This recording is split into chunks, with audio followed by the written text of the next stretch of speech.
Amen. God is good. Are you blessed? Ayan, parang tinatausap ko rito. Masaya po ba kayo ngayon? Yes! Hallelujah, this is the day that the Lord has made. Actually, ang prayer works, hindi po ito church. Ano po? Tayo po ay grupo ng mga mananampalataya na nananalangin para sa Diyos at para sa bayan. Kaya wala po problema kahit anong simbahan po kayo. Pagdating sa langit, hindi naman tatanungin ang church niyo. Tatanungin ni Lord, ano ba ang ginawa natin?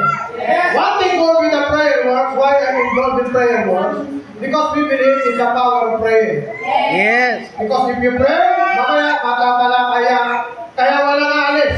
Hindi kayo lalabas dito na hindi puro-puro ng pagpapala. Amen! Ang pag-usapan natin dito, the more we pray, the more power. That's why, ang pag-usapan ay may kinalaman sa panalangin.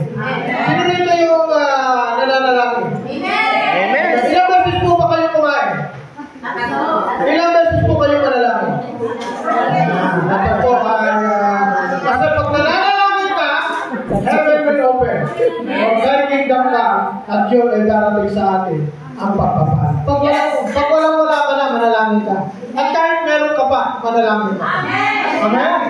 Pagkat walang mahirap sa mga anak ng Diyos. Ang prayer works ay, tayo po ay, pinagpe-pray natin na ito ay maganap sa buong Quezon City. At sa Quezon City Hall, meron tayong prayer works na ginagawa dyan. Actually, ang ating Vice Mayor ay nakikinig sa Christian, ano po ha? At patuloy po tayo sa gawain sa loob po ng Quezon City Hall para sa prayer works. At inaasahan po natin, kaya nga prayer, we believe in the power of prayer. Kaya kapag nananalangin tayo, yan po ang pinaka-mainam. Ang prayer works po, meron tayo dyan sa Batasan, at doon din sa Pusdaliga, kaya kala Pastora Lea, marami tayo dyan at bawat district. Alam niyo, maganda sa prayer works. Sa prayer works, hindi po tayo pastoral movement. Ang prayer works po ay prayer. Amen? Kasi pag prayer, walang away. Hello? Pag prayer, magkakasundo. Pastor Lino. Pero pag pastoral movement, nagpapakali niya. Lahat mataas. Lahat bida. So dito, walang bida. Ang bida dito si Jesus. Amen po ba? Kaya lahat tayo dito kaya sabihin mo sa katabi mo, hindi ikaw ang bida.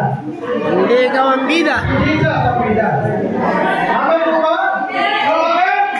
Welcome. At kung kayo po ay willing na umatay sa lugar ninyo, pwede tayo mag-organize ng prayer works. Huwag po kayo mag-alala.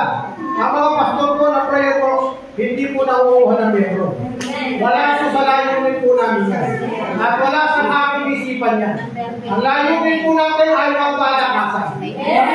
Sabi mo sa katabi mo, magpalakasan tayo. Magpalakasan tayo.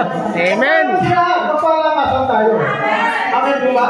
Kaya hindi ko na makakaba. Alam nyo kasi kuminsan, pag hawak ko kayo, nakikiri ko yun. Kaya, ipapalik mo na muna sa ating MC. Maliwanag na po ba sa inyo? Yes!